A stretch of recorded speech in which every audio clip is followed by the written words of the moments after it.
If you use the internet on a daily basis, and chances are you do, you probably don't put much thought into cybersecurity. You know, your network connections, the pages you visit, the files you download. You should be thinking about these all the time. Welcome to And Security for All. Your host is Kim Hakim. We're here to help you understand, in general terms, how and why your cybersecurity should be kept in check. Now, here is Kim Hakim. Hello, everyone. Happy Friday. Welcome to another episode of And Security for All. I hope you all had a great week. I can't believe it's actually Friday. It seems like this week flew. It's been an amazing week for me because I was home all week and had some time to breathe and rejuvenate from all the travel of 2023. As most of you know, FutureCon events, we've been all over the country already this year and Canada in the past 4 months, and we are ramping up for about 15 or so more events for the remainder of 2023. FutureCon, we put on cybersecurity conferences all over North America. We've been having such a fun year. It's been really nice seeing all of our attendees, speakers, sponsors. 2023 feels like we're pretty close to being back to old times before COVID. We've had packed in-person events, and we are running all of our events in a hybrid mode. So that's been great. It's really the people that join us virtually, it's really not a COVID thing anymore. They join us just because maybe they're remote and can't get to our events. So we offer a platform that lets people still become educated and still gain their CPEs by being able to tune in virtually. So you guys should check us out. Check out futureconevents.com if you'd like to attend one of our events in person or live. They're a good time. We have lots of fun at our events. People, we still have people saying this is the first time I've been out to a live event since COVID. So people are having a good time seeing each other. We always wrap every event up with a happy hour. And yeah, it's been really good. So definitely encourage you guys to check us out and come out and see us. We'd love to see you. Today, my guest, he's actually a company that supports many of our events. I have Vivin Sathyan. He's from Manage Engine. And today we're going to talk about a fascinating topic that everyone's kind of talking about right now, OpenAI and OpenAI and the impact on cybersecurity. For some of our listeners on Voice America, you may be wondering, what is OpenAI? And we're about to find out all of it. We're going to break all this down with my guest, Vivin. So welcome to the show, Vivin. Thank you very much, Kim, for having me, and thank you, FutureCon, for this. Yeah, well, thanks for being here. So, and am I saying it right? It's Vivin, right? You got it right, Vivin. Okay. And Vivin today is here all the way from India. So what time did you say it was in India? Well, it's 12:35. Yeah, 12:35. Okay. So are you a night owl or are you a morning person? I mean, I travel all across the globe, so my body is kind of confused and used to all this. So I'm enjoying this. Well, that's good. That's good. I'm kind of the same way. You know, Okay. you can find me up at 2 o'clock in the morning all the time. So All right. I feel like sometimes when you're working those late hours, you don't get bothered by a lot of people, but you're dealing with you're dealing with different countries. So you're Oh, probably sure. more active at that time. So Yes. how did you end up with Manage Engine, and tell us a little bit about you and how you got in the industry and how you ended up with Manage Engine and that's 3 questions. How did you get into cybersecurity and how'd you end up with Manage Engine, and what are you doing currently? What's your Sure. role with them? Sure. I started my career in the year 2010 as a technical trainer. So I was working for a company that supported networking equipments, and I actually train technicians on how to troubleshoot networking issues, small network issues, and I'll have to train them on the various products. And I was there for 2 years, and then from there, I moved to this company called Zoho Corporation. And by the way, Manage Engine is a division of Zoho Corporation. I started off my career as a pre-sales engineer, and then now I am a senior technology consultant. So what do I do as a senior technology consultant is I do 2 things. One is I get to travel the world and talk to the IT fraternity a lot in various events of different formats, let's say webinars, seminars, workshops. And also the second thing that I do is I consult. I perform regular health checks for organizations, risk assessments, and I also implement identity and access management and IT security solutions in small, medium, and large enterprises. So one thing that I love about my job is the interaction that I have with the IT fraternity. It's always been a learning experience. So Well, we're happy that you're here with us today, and I'm very likewise. excited about this topic. It's been a hot topic lately, and I'm fascinated by the topic and been playing around with Chat GPT and just learning about it. And we'll get into that because I've done Sure. a lot of things with it, and I'm very interested in the subject. But before we go on to it, let me just do a couple shout outs to a couple of our regular guests, Jonathan Kimmett. Who is a CISO out there. Thanks for tuning in today, Jonathan. Hope everything's going good in Tulsa. And we have Michael Volzer, who he said the most important part of a great security is understanding your insecurities. Amen to that, because that's what FutureCon is all about, and that's what the That's show right. is all about. So tell us a little bit. We have two sides of our listeners. We have our listeners that are on LinkedIn Live, and most of them are cybersecurity practitioners, so they know what OpenAI is and ChatGPT and all of that. But our viewers from Voice America, as many of you know, on LinkedIn Live, we have a whole nother set of listeners, not viewers, on Voice America. And Voice America is a syndicated radio show, and you can find the podcast on Voice America anywhere where you listen to your podcasts. So this show is called And Security for All. So many of our listeners, they're just tuning in to learn more about cybersecurity and what's going on with it and just educate themselves. So can you break down what OpenAI is before we even start talking about, a lot of different questions I'd like to talk about? Sure. OpenAI, as we all know, is an AI technology company, but they are not new to the business. But the most important milestone in their company journey would be the invention of ChatGPT. So we know what ChatGPT can do, at least from a media standpoint. I believe the last time we had such a buzz is for crypto, and now ChatGPT is all over the news. It's like AI all of a sudden, got the limelight it deserved.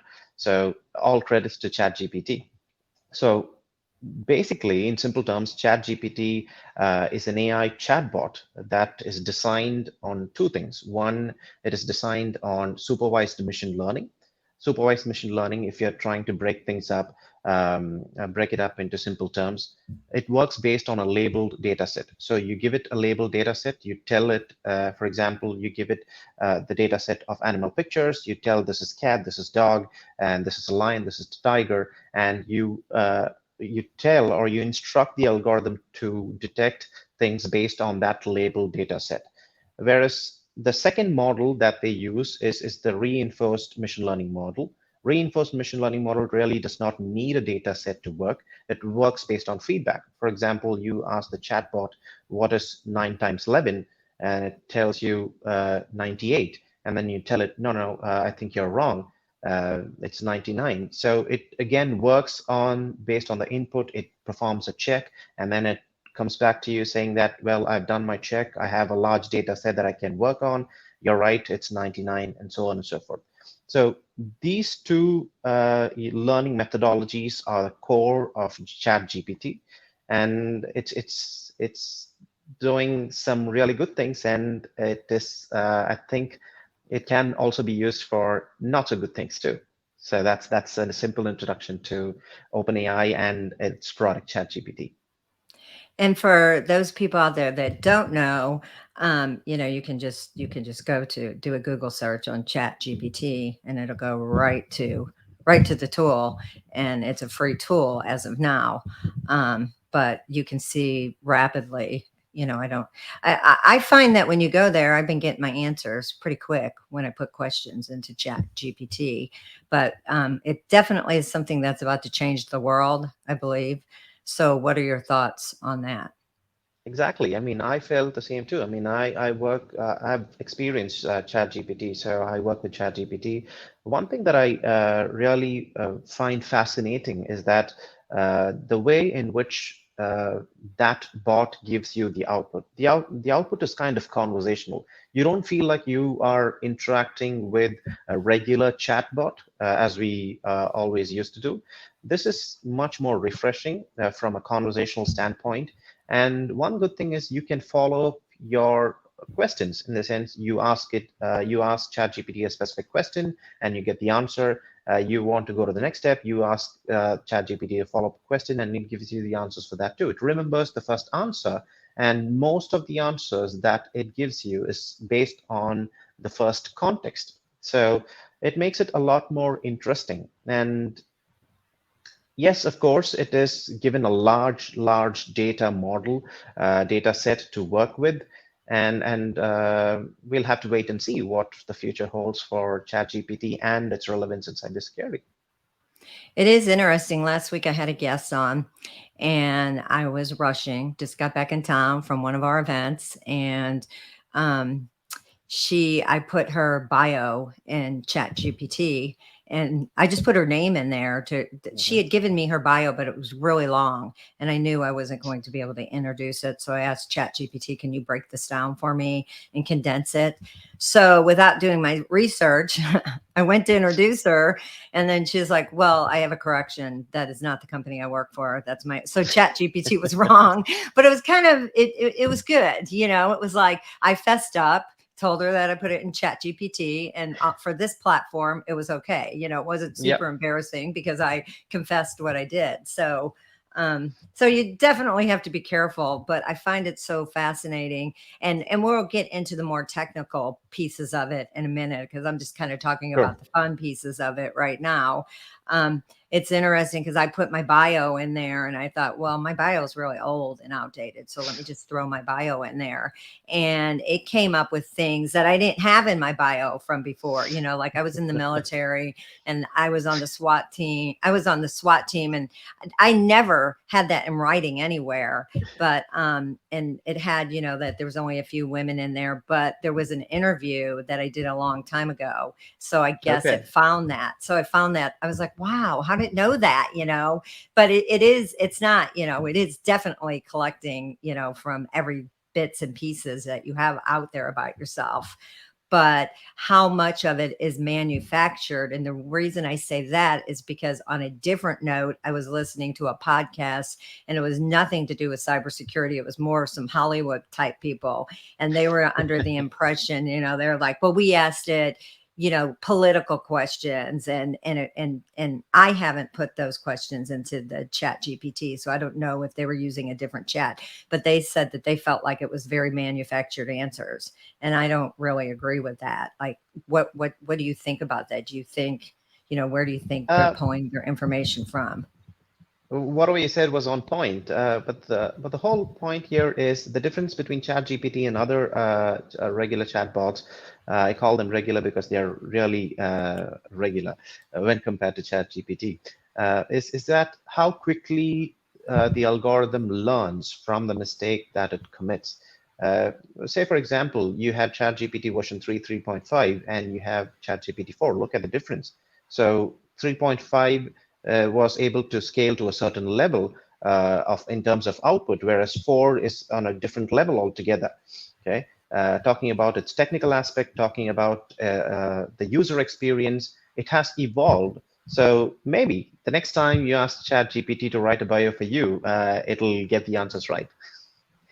Yeah. And I do like the conversation of it because it is like you're just having a conversation with just a friend, So Absolutely. so but Jonathan has a question, Jonathan Kimmett. He said, do you believe that the tools like ChatGPT are more efficient way to search for information on a specific data set like browser for internet/info? I really believe that. I mean, thank you for the wonderful question, Jonathan. I really believe the output of Chat GPT is directly proportional to the precision of your input. So if you are more precise with your input, then the output is going to be more accurate. So if you do not give ChatGPT the right context, okay, for a specific item that you're searching or a specific project that you're involved in with ChatGPT, then the output is going to be very generic. So it's going to be very much different from a browser-based search. For example, if I do something in Google, if I search for a specific item in Google, I get 5 or 10 links, and then I'll have to go through all the links, correlate them, and then arrive at an understanding. Whereas the summarizing part of the content that you consume is very well done, or is very well taken care in ChatGPT. So that's what I feel. The precision of input is directly correlated with the precision of output. So this is a very, very basic question, but because I ask non-technical people that are in my world, that aren't in, the industry, do you know what Chat GPT is? No, I have no idea. So what would you tell them the differences of that versus a Siri on your phone? Okay. For a student, I would answer it like this. If they want a 200 word essay, or let's say a 2-page essay to be written for them on a specific topic in less than 2 minutes, that's ChatGPT for you.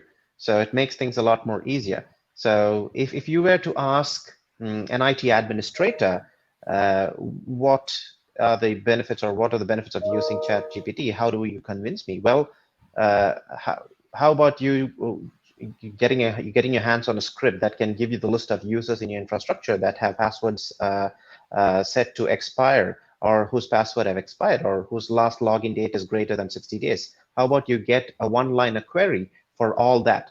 So that is ChatGPT for you. So instead of you going through multiple resources and finding out which one is legit and which one is not legit, it gives you step-by-step instructions for everything that you want, okay? Right from the basics of a specific topic, be it a script or be it an essay, all the way to the most advanced stuff of that specific vertical is right there in ChatGPT.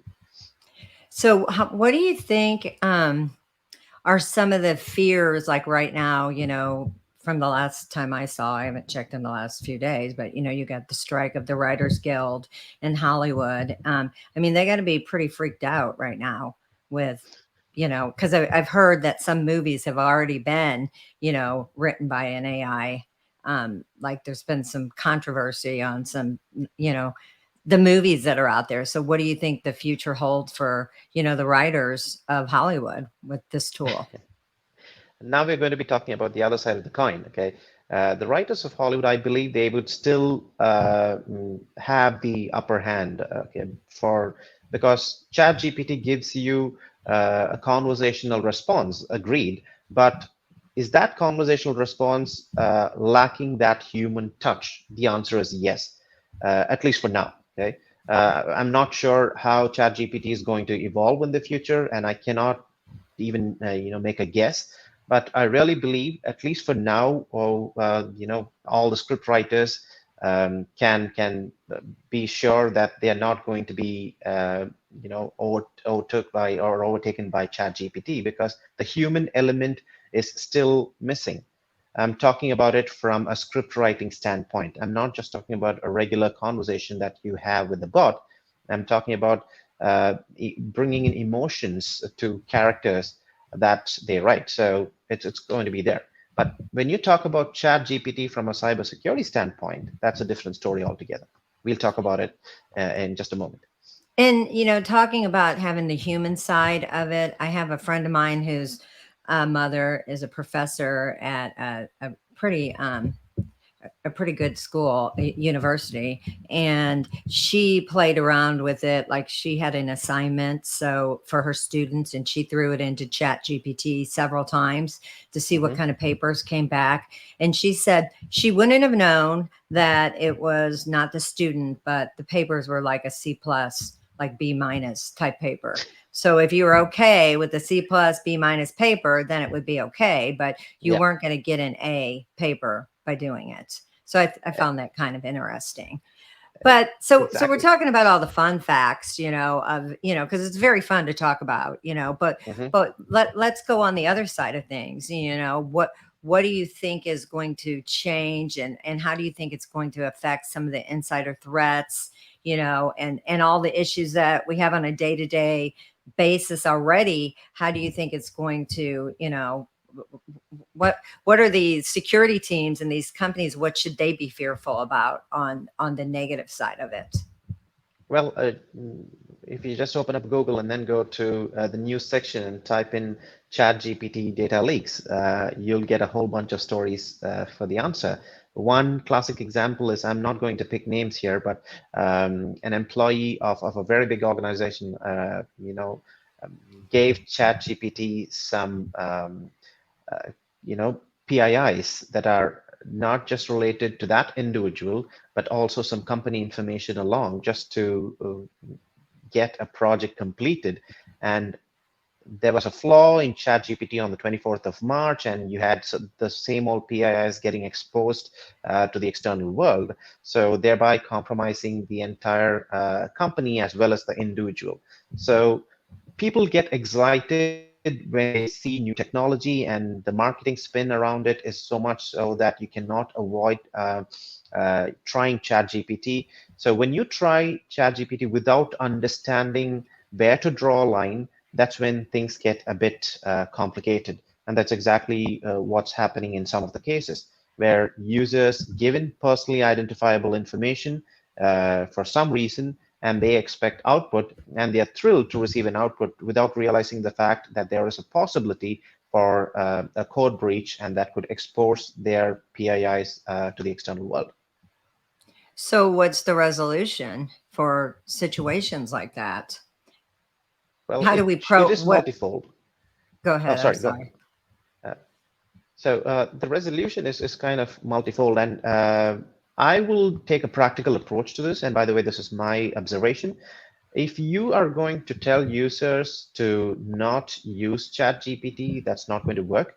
But user education goes to a certain extent. I'm not saying user education shouldn't happen. It has to happen. But when you have something, or when you're onboarding something as ChatGPT to your organization, it has to be more policy based. So you will have to frame a policy, and you'll have to ensure that policy is mandated. Only then users will be able to follow the guidelines. If there are no guidelines in place, then you can only hope and pray that things go well. But we have seen that more often than not, it's not happened that way in the past, because users have this mindset that IT security is more of an IT administrator's job and not a responsibility that they should be holding. So as long as the mindset doesn't change, technologies like ChatGPT uh, are going to be kind of a tricky technology piece to handle.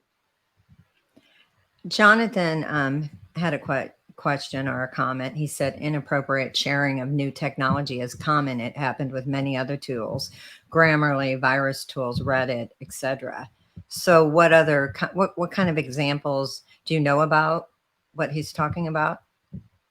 Okay, let's say, for example, talking about Reddit or Grammarly, all that, all those tools process data to a certain extent, whereas data processing of ChatGPT is on a different level. Okay, ChatGPT not just answers basic questions like, "Hey, will you be able to give me a script for creating user accounts?"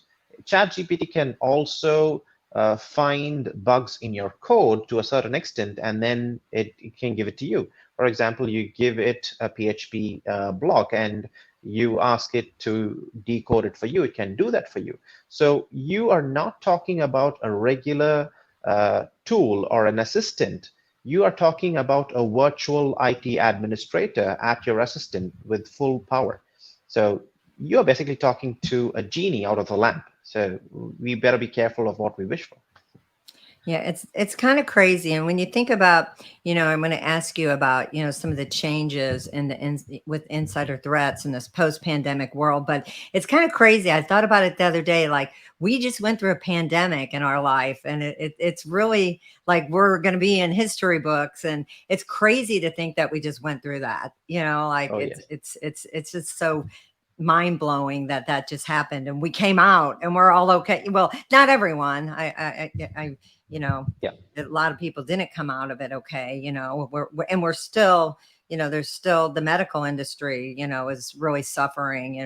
My doctor yesterday was telling me they're 3 years behind to catch up, and so there's lots of things. We're not out of it, so I definitely don't want anyone to think I'm bragging that we're out of this home free.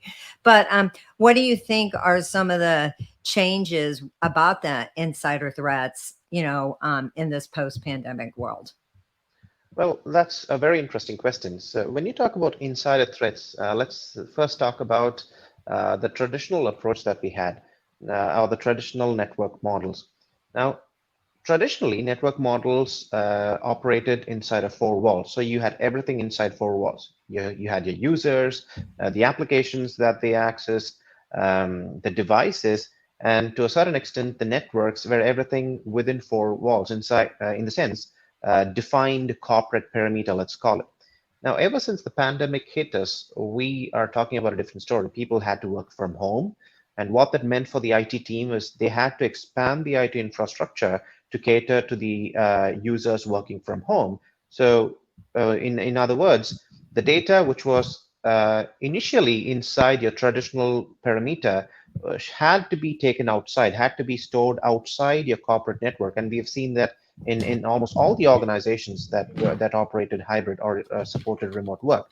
So with that, the scope of insider threat has further broadened. So now you have more data points to monitor. So there's no clear demarcation of what is office and what is not office. Earlier, location used to be a trust factor. So if you say, for example, if the location of the user accessing a piece of information is X, then the user can be allowed access to that piece of information. Now, location is not a trust factor because people no longer just work from their traditional corporate perimeter. They work from coffee shops, they work from homes. So the network perimeter has broadened. There's no clear demarcation of what is corporate network and what is not corporate network. And they access corporate data from a variety of devices, not just their corporate devices anymore. They access corporate data from their personal devices, from different networks, not just corporate, but also from the other. So the scope of it has further broadened, and that's the I see. When I talk to organizations, when I go on for assessment, this is one that I see. They Yeah, now see the data they you're kind of cutting stores out. You're kind of cutting out a little bit there. the traditional network. Yeah, sorry, Oh, Vivin. You're kind of your now, Wi-Fi. Yeah, your Wi-Fi is kind of going in and out there. Hopefully, you're back with us. Well, while he's trying to yes, come. I am. Now. Okay, okay, you're back with us. So you were saying, if you want to recap what you just said. Well, Okay, now I was sometimes when we're just saying that um,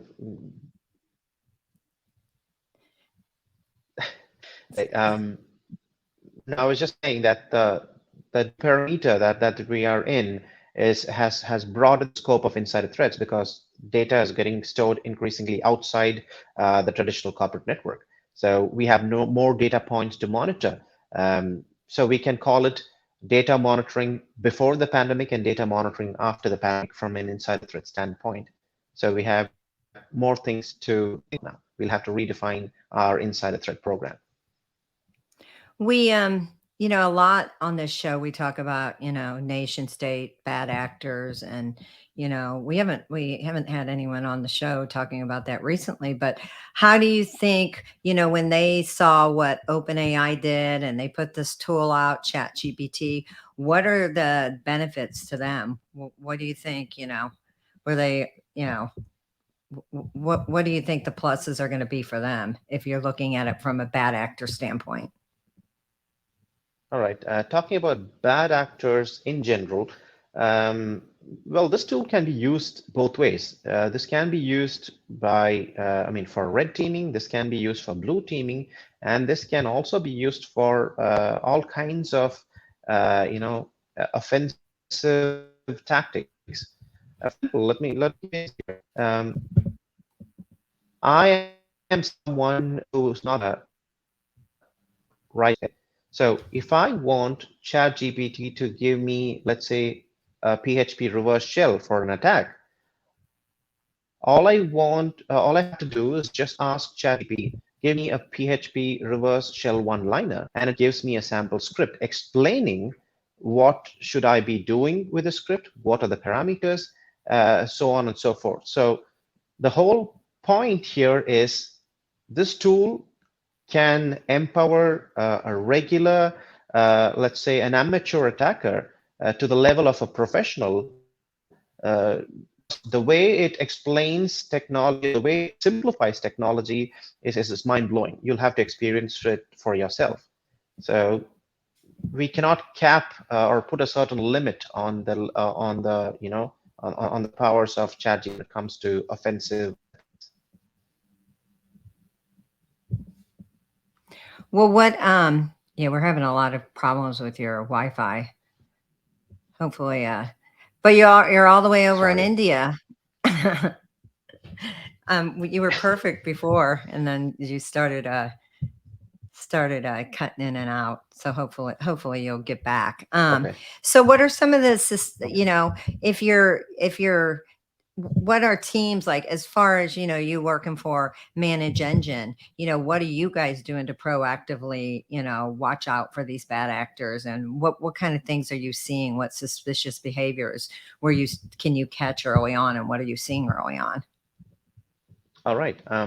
One thing that we started doing almost 5-6 years ago is we wanted to shift our focus from traditional log management or log auditing to understanding user behaviors. Let me try to make it a lot more simpler. So if I give you my laptop, for example, and I give you my username and password, and I ask you to work with my laptop for 30 minutes straight. Now, your behavioral pattern in my laptop is going to be very much different from my behavioral pattern in the same laptop, because even though it's the same laptop, same username and password, we are talking about two different individuals interacting with the laptop. So we have two different data models. So if you're just sticking to the traditional, let's say, log auditing, and if you're looking at events and all that, everything looks good on the surface level. But if you look at behaviors, well, why is Vivin all of a sudden behaving differently from the last 6 months data model? So data modeling is where we are investing heavily in terms of research and development. And I think with ChatGPT in the mix, that's the way forward. So you will have to have more accuracy in decoding behaviors. You'll have to focus not just on deviations in human behaviors, but also deviations in entity behaviors too. Say, for example, I am a user with no bad intent, okay, but I am negligent and I click or download something that I shouldn't have, and now my laptop is infected. And my laptop could now be a call center to an attacker, can be a target. So how am I going to differentiate a user behavior deviation from an entity behavior deviation? So that's when you'll have to focus on entity profiling as well as user profiling, and that's where we are at from Manage Engine as a company standpoint. Well, what would your advice be to security teams, like if they believe, because we were talking earlier about how ChatGPT, we still need the human side of it, which I find very fascinating, because when I'm chatting with it, it seems like I am talking to a human. So, but I understand what you're saying when we were talking about the movies. There's still the emotional stuff that has to be written by writers. But how do we know, like security teams now, because it's so easy, and your certifications that security teams have to get are pretty tough. So do you think that it's going to weaken security teams because they may take the easy way out to use Chat GPT to get some of their certifications? I don't know what that looks like and if that's possible, but I think it's in every spectrum. It's with students at school, it's everywhere. But is it a concern for the security teams? Yes and no. But I really believe that it all boils down to at the end of the day, the value that you bring to the table as an IT administrator or as a student. Say, for example, there's this famous framework called the KSA framework. K stands for knowledge, S stands for skill, and A stands for the abilities. So ChatGPT helps you with K, which is it gives you the knowledge. So you ask ChatGPT any question, be it advanced or basic, it gives you the answers. Okay. So that's the knowledge part, and ChatGPT stops there. Now, with that knowledge, are you going to develop your skill set? That is again based on that individual. ChatGPT can help you, get a certification, take the short route. Okay, that's okay. But what about your abilities? When you are in your job, when you are given a task to complete, and when you have a project to handle, how are you going to deliver? Is your level of confidence equals to your competence? Because when you are confident at something just because you have a certification and you have an incident that you'll have to handle, and you don't have the competence to match your confidence, well, that's a strict no, especially in IT. Okay, so that's why I really believe that even though ChatGPT helps you with the knowledge part of the KSA framework, the skills and the abilities are still pretty much in control with the humans. So we are still in pretty good shape. And just talking about cybersecurity, we need not be worried about ChatGPT taking away a lot of our cybersecurity jobs, because at the end of the day, it's still skills and abilities that gets work done. No matter how knowledgeable you are, it all boils down to how that knowledge translates into action. Well, and where I was kind of going with that question, and I kind of took a left turn on it, is, what advice would you give to the security teams when they believe, an employee is compromising something or could compromise the organization on an internal level? Because we always say, that zero trust, it's usually goes back to people, people in the organization. So, what advice would you give security teams, and how do they monitor, what the, maybe not even on the security teams, maybe even on the rest of the organization, again, doing things that they shouldn't be doing on their laptop? All right. So one thing that I would suggest is, I mean, I've been on such incident analysis RCA programs and projects. So one thing that I ask is, are you acting based on evidence? And when I say evidence, technically speaking, how solid is the evidence? And what are the data points that you monitored or that you had in hand in the first place to arrive at the conclusion that this user has performed something that is deviating from the regular behavior, or in other words, offensive. Okay, so setting the right indicators of compromise as a part of your security practices goes a long way in identifying the right threat actor. Because the last thing you want to do is to accuse a dedicated employee of doing something bad. So instead of doing that, which is going to hurt the morale of the employee as well as the company, all you have to do is to ensure the IT security process has the right indicators of compromises in place. So when all the indicators of compromises go off, you know for sure that this is an incident and this needs to be matured.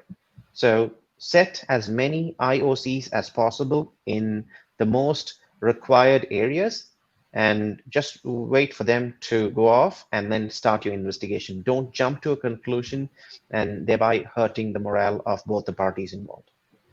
How are these businesses supposed to even keep up with the fast pace of, they're probably I can imagine, I'm not on the practitioner side. I'm not a vendor. So I only hear what I hear at our events and what I hear from my guests. But, it's like right when you think you got everything fixed, then something else new comes out. So what is your advice to, these corporations and the security teams? How do they stay ahead of the fast pace of, everything that's happening in the industry? Well, uh, the answer is going to be specifically about the impact of ChatGPT, because that's the thing at the moment. So, what I would request the listeners, especially the people from the IT fraternity, to do is think about building a strong threat hunting team. I know that you have red teams and blue teams, but please think about a dedicated threat hunting team that leverages artificial intelligence. Because um, when the person on the other end, let's say you are in a battle and the enemy has sophisticated machine guns and you're standing with a Beretta 9mm, you are no match. So you better be equipped with AI and use AI to look for threats, because no matter how good the tool is, at the end of the day, um, the effectiveness of any AI program is still the human that is involved in the project. So only a human can think like an adversary, can prepare for the defenses that the adversary might actually bring into your organization. So that still requires a human element, but the source has to be AI, because on the other end, attackers are now using AI for all kinds of activities, right from a basic phishing email, drafting a phishing email, all the way up to creating a PHP shell command. They are doing all kinds of stuff, so we better be ready. Uh, and that's why I really believe that you have to have a dedicated threat hunting team in place that leverages AI, apart from your regular red team and blue team. It's so, we all are so vulnerable. Like just and something that happened to me. I got a call this week, from my accountant. I know it was a phishing scheme. I know it was. It was from the IRS, and I had to say to him, I think you're wrong. I think you better go see who just emailed you. I don't believe I didn't get anything in the mail. I don't believe this was meant for me, and so, we're just as vulnerable as the people that we use, our banks and our accountants. And, had I not been somewhat educated, in these phishing schemes, I could see myself, and I feel bad for other clients that could just be, someone else in a different field that could get caught up in something, some of these phishing schemes. So, I guess it's all of our, duty to, help other people out there that are not educated with these phishing attacks. But it's just so scary with AI and some of these things that are happening. What do you think? Even though AI is changing the world and will continue, Mhm. it'll continue to progress, and we'll see things that will happen far beyond our lifetimes. But what do you think our biggest, should we be reactive to some of the things happening? What would your advice be? Even though AI is, a cool thing, there's also so many fears about it. Okay. One thing is we'll have to draw, the line between fear mongering and education. When I say user education, I'm not just referring to corporate user education. So if you are aware of the various aspects of ChatGPT, the good and the bad, it's high time that you tell your kids, tell your parents, especially the elders, because they are more vulnerable, that this is a piece of technology that can be used in a various ways, and these are the common ways by which people get compromised, and we better be careful. For example, you have the very famous wishing scam, and you have deep fakes. So it's high time that we educate our near and dear ones first, who are technically naive, and then we think about the corporate aspect and training our employees and all that. So if we do that, I think we will be able to you know, prevent at least most of the attacks that are targeted these technically naive user groups who, unfortunately are above 60s and they have no idea about these deepfakes and no idea about these AI generated scams and all that. So we'll have to give them a bit of a heads up about the things that are going out of the market, because this has a direct financial impact on any family or any individual that gets hit. And yeah, there's just something I was talking about. I went to my annual physical yesterday. I was talking to my doctor, and we were just talking about he was getting ready to try to figure out, there's a new AI tool that like scans your heart, and can pick up like really things that nothing else can pick up if you're going to have a heart attack, and insurance doesn't cover that yet. And I'm like, well, that's really cool, so we're going to see some really cool things in the medical industry that are going to save lives, but insurance isn't keeping up with it. So you'll have to pay out of your pocket for a lot of that stuff. And what he was telling me is that the hospitals aren't prepared to take cash. So he's trying to figure out how to use this tool, but they don't want to take cash, but they don't take insurance. So I find that kind of humorous, like we're going to get stuck in just these awkward places that people don't know what to do. Absolutely. I mean, you do not know whether to be happy that you're about the fact that you're alive, or you're better off, on the other side. So yeah, just be old school and just what happens. yes. But I don't know. What is it like, in India? Are you seeing a lot of progression? Like what kind of changes are you seeing with AI and ChatGPT in a different country than where I am or where we are, or many of us? Okay. One of the major advancements that I see, I mean, I'm not talking about the good aspects here, the not so good aspects is um, there is a specific group that targets, technically naive users here using well-crafted phishing emails and also phishing messages. And wishing is picking up. Wishing is voice-based phishing. So they call you saying that your identity is blocked, in the sense we have this card, we have this something similar to the US. You have the SSN, we have the Aadhaar here. So they call you saying that your Aadhaar is blocked, and in order to unblock the Aadhaar, you'll have to do this. They actually direct you to a legit-looking site that they claim to be from the income tax department, and they ask you to key in your credentials, and that opens up the whole nasty Pandora's box, sorry to say. So we've seen a lot of phishing attacks off late, and very disturbing, sorry to put that out like that, but very disturbing deep fakes being generated using AIs that is being used to, threaten people, blackmail them, and for in return for money and all that. So, and the law enforcement is doing its bit to arrive at some sort of a guideline to minimize the impact of all this. And also, they are thinking of ways by which they can curtail the movement of such high power technology to wrong hands. So policy decision makers are now working very focused on trying to minimize the impact of all these things. So that's the kind of events that are being seen in this part of the world. So speaking of deep fakes, we didn't talk a lot about that.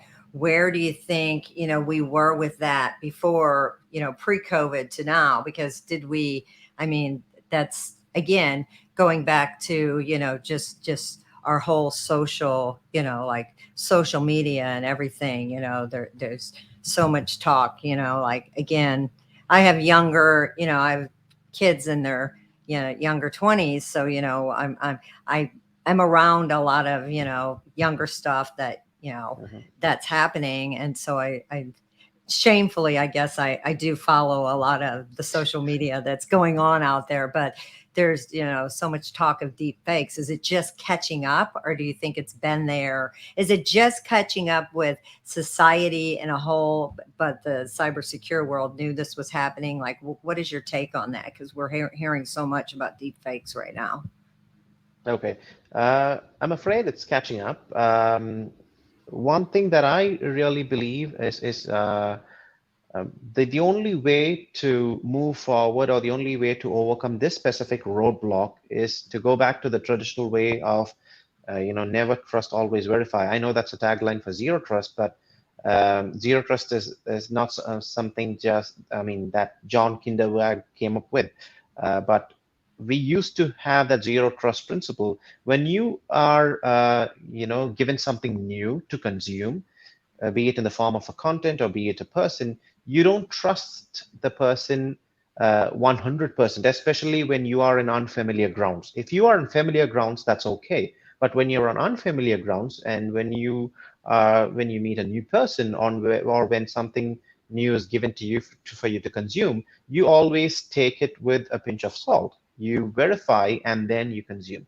I think we'll have to reinforce that habit to social media, especially to the younger generation, not to consume anything without verifying. For example, they go through news feeds and they have 5 news snippets, and 3 of them might be, let's say, fake ones. And how do you know which one is fake, which one is not? Well, first, consume only what is required.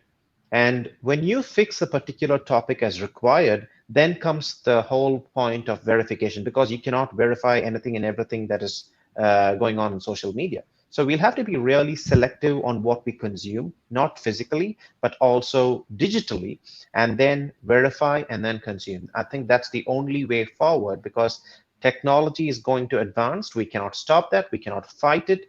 We cannot ban children from using ChatGPT because it has a lot of benefits as well. So we'll have to ensure that we actually enforce or reinforce the habit of verify and then consume. First, fix whether it's required or not. And after you fix that's required, verify and then consume. So since ChatGPT's only been, around for 6 months, what's your predictions of what we're going to 6 months, see yeah. from a year from now? I don't know. Seriously, I don't know, because if you look at version ChatGPT version 3 and 3.5, and now you look at version 4, well, they made a lot of advancements. The algorithm is doing a lot of, unbelievable work in terms of predicting behaviors, in terms of, listening to feedback and then improving its own output and all that. With this space, we cannot predict what the next version is going to be. So we'll have to wait and watch. So hopefully, we get to see a version of ChatGPT that has a lot of beneficiary aspects or beneficial aspects rather than the adversary side of it. So that's what I hope for, but let's see. Well, it's interesting because, there's a lot of people that have a lot of things to say, like Elon Musk is like, this needs to slow down. Well, I don't think we can slow it down. I think we're past that, but we are down to 2 minutes of the show. And one of the things that we always come back to is zero trust. Zero trust, we always come back to it. So, if you had to leave our listeners with any advice, for, in 1 minute, what would your advice be? And as it pertains to Chat GPT and AI and zero trust. Okay, one advice that I would like to give to the people listening is be like my neighbor. Okay, my neighbor never trusts anyone, so zero trust is right there. I mean, just kidding. So all I would say is, zero trust or no zero trust.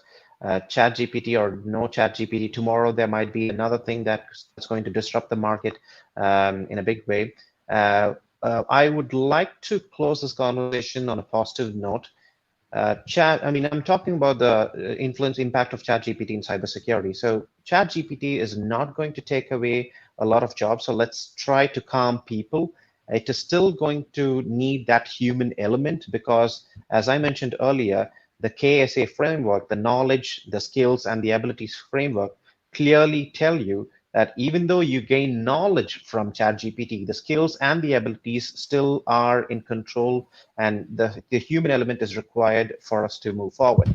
So, all right, we are down to 30 seconds and we are going to get cut off, Vivian. So I am so sorry about that, but everyone go check out Vivin Sathyan. He is a senior technology consultant at Soho Corp, Manage Engine, a division of Soho Corp. Everyone, thanks so much. Thank you, Vivian, for being our guest today. Everyone, I hope everyone out there has a happy Mother's Day. For all the moms out there, take care of your moms and acknowledge your mothers, and you all have a great weekend, and we will see you next Friday. Everyone stay safe and stay secure, and we'll see you next week.